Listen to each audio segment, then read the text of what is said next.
at least in my circle, people talk about Bitcoin and talk about never selling it. It's not even a part of their stock portfolio because it's their thing they're going to give to their kid's kid because they're that much of a believer in it.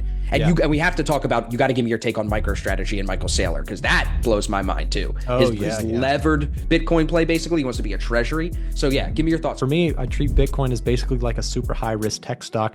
It's one of those things that plays a key role. It gives you some, in a bull market, it generates some great alpha for a portfolio. You can outperform with Bitcoin if the market's going well. But that concept of 10% pullbacks in the S&P and NASDAQ, I've been playing that like crazy. I know you have as well. You've been buying dips, buying.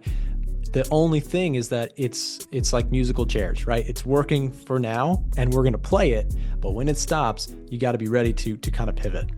My target, quote unquote, with Bitcoin is 125K by end of year, which I think is pretty modest. Like if you're really a Super Bowl on Bitcoin, you're thinking like 200K, 150K.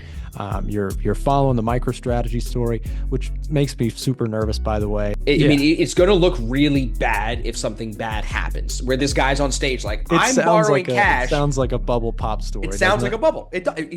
All over it.